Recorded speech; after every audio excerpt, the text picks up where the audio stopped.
एक पुरानी कथा जो आज भी बिल्कुल प्रासंगिक है। एक राजा को राज करते काफी समय हो गया था। बाल भी सफेद होने लगे थे। एक दिन उसने अपने दरबार में उत्सव रखा और अपने मित्र देश के राजाओं को भी सादर आमंत्रित किया। वह अपने गुरुदेव को भी बुलाया। उत्सव को रोचक बनाने के लिए राज्य की सुप्रसिद्ध नर्तकी को भी बुलाया गया। राजा ने कुछ स्वर्ण मुद्राएं अपने गुरुजी को भी दी ताकि नर्तकी के अच्छे गीत व नृत्य पर वे भी उसे पुरस्कृत कर सके। सारी रात नृत्य चलता रहा।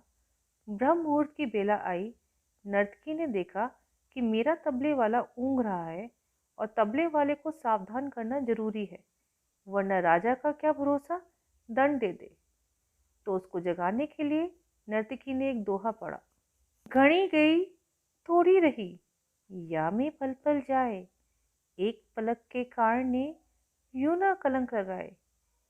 अब इस दोहे का अलग अलग व्यक्तियों ने अपने अनुरूप अर्थ निकाला। तबले वाला सतर्क होकर बजाने लगा। जब यह दोहा गुरुजी ने सुना तो गुरुजी ने सारी मोहरें उस नर्तकी को अर्पण कर दी। दोहा सुनते ही राजकुमारी ने भी अपना नौलखा हार नर्तकी को भेंट कर दिया।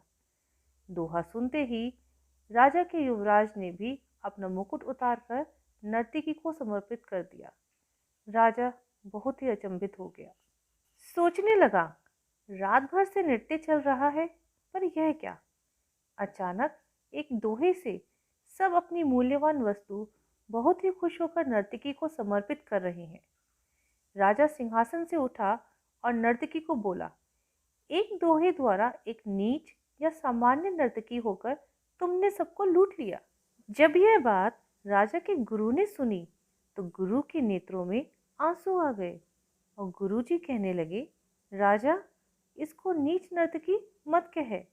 ये अब मेरी गुरु बन गई है, क्योंकि इसके दोहे ने मेरी आंखें खोल दी हैं।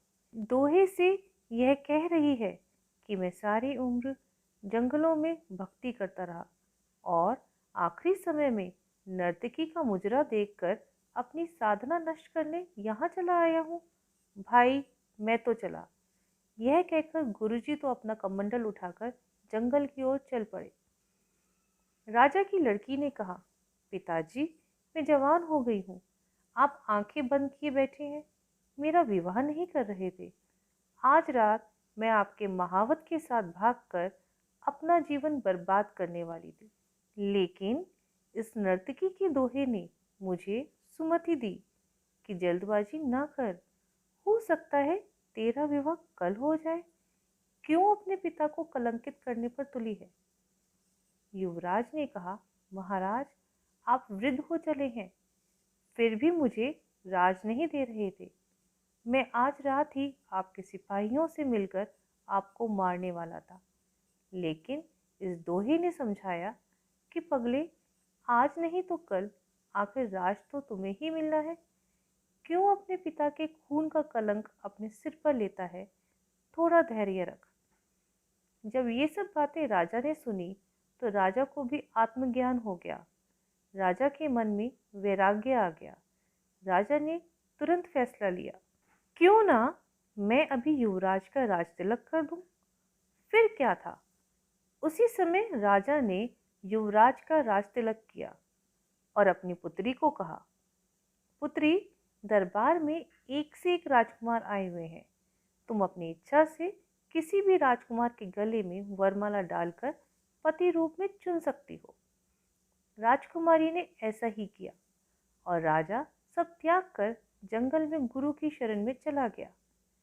यह सब देखकर नर्तकी ने सोचा, मेरे एक दोहे से इतने लोग सुधर गए, लेकिन मैं क्यों नहीं सुधर पाई। उसी समय नर्तकी में भी वैराग्य आ गया। उसने उसी समय निर्णय लिया कि आज से मैं अपना नृत्य बंद करती हूँ। हे प्रभु, मेरे पापों से मुझे क्षमा करना। बस आज से मैं सिर्फ तेरा नाम सुमिरन करूँगी। आज हम इस दोहे को कोरोना को लेकर अपनी समीक्षा करके देखें तो हमने पिछले 22 मार्च से जो संयम बरता, परेशानियां झेली, ऐसा ना हो कि अंतिम क्षण में छोटी सी भूल, हमारी लापरवाही हमारे साथ पूरे समाज, गांव, शहर, राज्य को ना ले बैठे। आओ हम सब मिलकर कोरोना से संघर्ष करें। घड़ी गई, थोड़ी रही, या में पल पल जाए, एक पलक रे कार ने यूं ना कलंक लगाए। घर पर रहें, सुरक्षित रहें व सावधानियों का विशेष ध्यान रखें। धन्यवाद।